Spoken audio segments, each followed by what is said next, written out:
Join us here on the Inland Sports Show. He is the head coach of the Redlands Terriers, and it's always a good time to talk Terrier football, but a really good time, a good opportunity to break down the upcoming season because Redlands High School, the Long Blue Line, will kick off the year in Hawaii. The legendary Bob Stangel, head coach of the Terriers, join us here on the show. And coach, I mean, there could be worse places, I guess, to kick off the season than Hawaii. How did this all come together for you guys?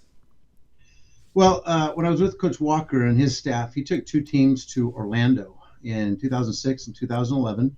It was a great trip. We won both games, although I was a part of the 2011 team.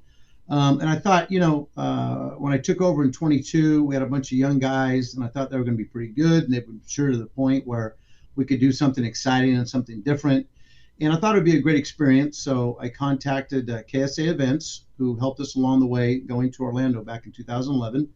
And they've helped us along the way. And we've had, fundraisers and people get involved and got a team to play over there. And we're excited about it. We're leaving on the 13th of August, which is a Tuesday. And we're going to play on the 15th, which is a Thursday, against Radford High School. Coach, that feels like it's right around the corner now to kick off the high school football season. So I'm just curious, like the CIF calendar is normally set for everybody else, based on when your first game is like when you can come out and practice for real, and bring out the helmets and pads for the first time. So does that mean your calendar is going to look a little bit different than most everybody else? Yeah, we have it's called a week 00 game and had to be approved by CIF. We start a week early, so on Monday we're going to give out helmets. We have to go through that 3 to 5 day period, but we're going full go. We just got back from our dead period, which was 2 weeks. And we started last Monday. So we have 2 weeks of summer, and then we're into it. We're into practice, getting ready to play. So the schedule, I was going to say with 2 byes, because the schedule with week 0, there's already a built-in bye week for everybody somewhere in the schedule. A lot of them take it week 5 before league play starts. But for you guys, you're going to have 2 bye weeks, right? How is that going to work out with your schedule? I think it's going to work out well. I spent 15 years in college, and we played a long season, obviously, and had some byes in incorporated there. But we're going to play 2 games. So we're going to be at Radford in Hawaii. We're going to play Citrus Hill. Then we go on a bye. And then we have Chaffee High School, and then Sanjee. Then we have another bye, and then we go Riverside Poly, and then we go into CBL play. But I think it's going to be good because you get time to rest up, you get time to evaluate, get everything in order, work the kinks out. And, I don't think it adds to the grind of the season. I think it makes us, prepares us better, gives us better opportunity to evaluate what we have and what we're doing. Yeah, that's a good non-league schedule. I know Sanjee's on the rise. Of course, Riverside Poly is a great tune-up right before CBL play for you guys. Coach, talk about last season and the success that you guys were able to enjoy towards the end of the year and into the playoffs, and how that hopefully might carry over into this season for you guys. Yeah, last year I thought I definitely think we're trending upwards. We have 19 to 20 starters coming back this year, which says a lot. We didn't have a lot of experience when I took over. We had a lot of young players, but we were fortunate enough to win enough games to go in the playoffs. We got to the second round. We were beaten by the eventual champion Torrance. They beat us 21-14 in the quarters.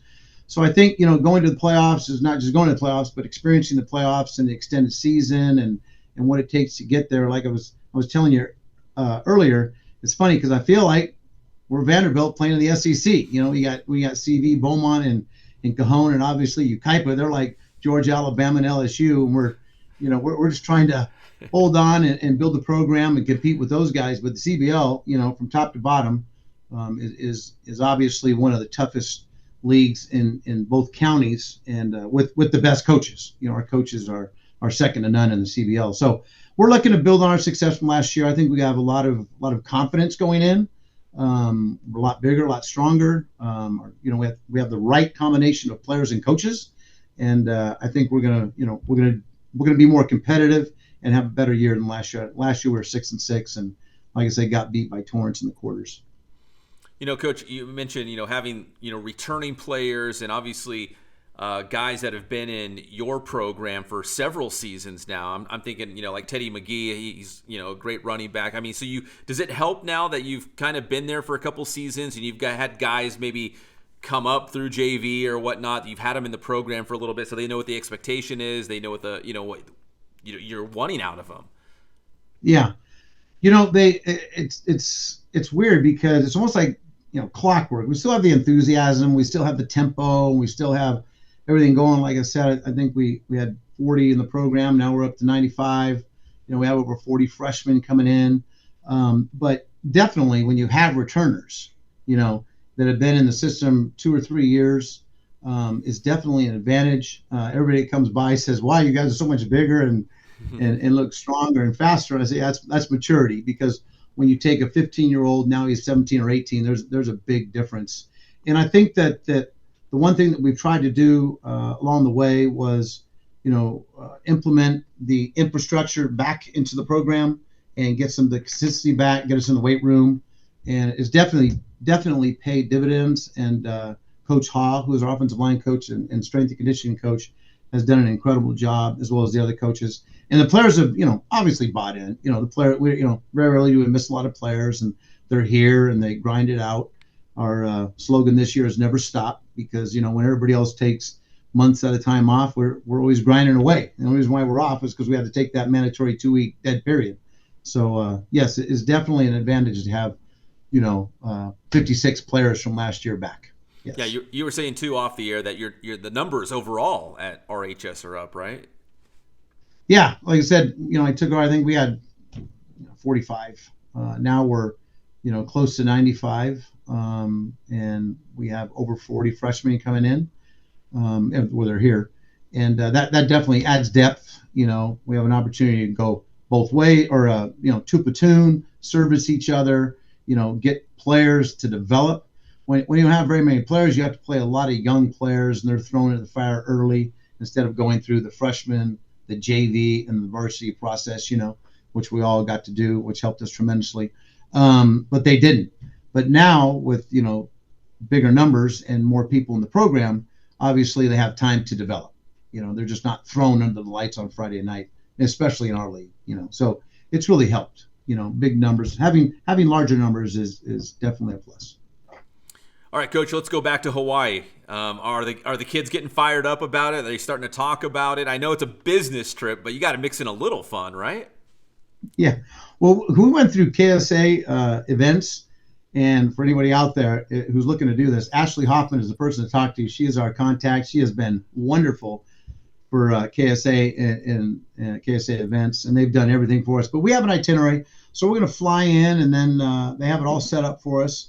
We're going to get on the buses, get over to the hotel, spend 2 days, run around the beach. We're going to do some snorkeling. We're going to go to Pearl Harbor. We're going to play on Thursday night. Friday night, we have a luau.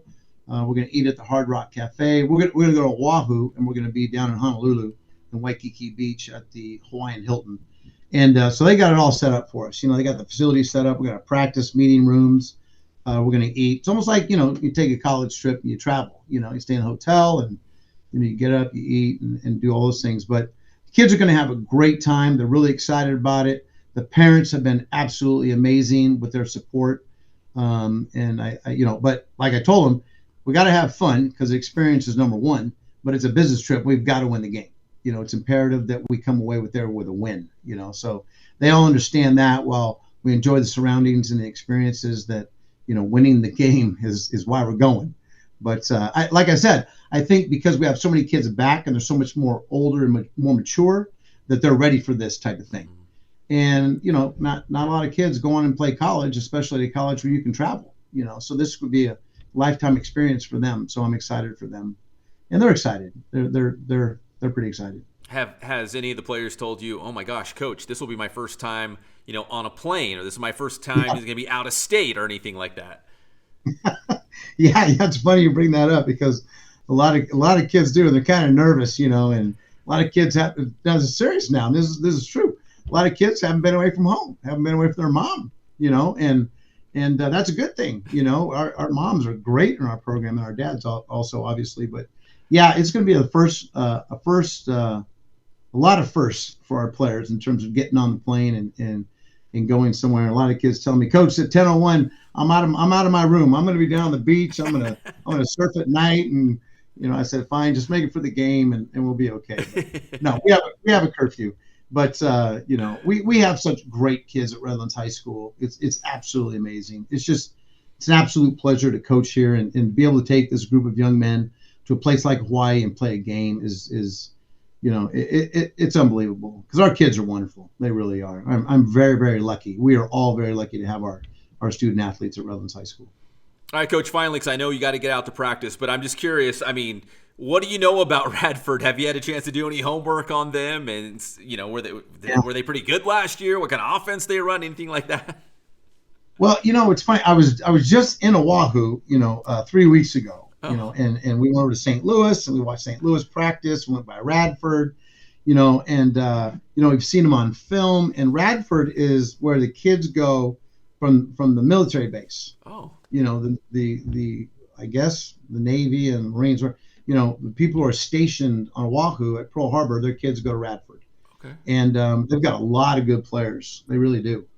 There's a lot of schools over there. They play very, very competitively. There's only like 2 divisions. And Radford struggled a little bit last year, but they got a really good quarterback. They got really good coaching. They do some really, really good things defensively and offensively. So we got our work cut out for us. And we're excited about it. We think it's going to be a big challenge. I think we're going to be okay. Us and Beaumont are playing back to back. Beaumont's playing Kamehameha first at Radford, and then we're going to play Radford after that. So we're excited about that. The CBL is coming to the islands, man. We're coming, and we couldn't think of a better team, to play back to back with than Beaumont, because Coach Steinberg does an incredible job with that program, and they're a quality bunch. So we're going to go back to back, and those 2 schools are going to find out what CBL football is all about. Hopefully, we represent the CBL and the city of Redlands, and obviously the community with great pride, and we're excited about it. So, they're good though, and it's going to be a challenge. They got some good kids. All right, finally, Coach. If people still want to support this trip, I know you said you guys did some fundraising to get you guys out there to Hawaii. Is there still opportunities there to help chip in?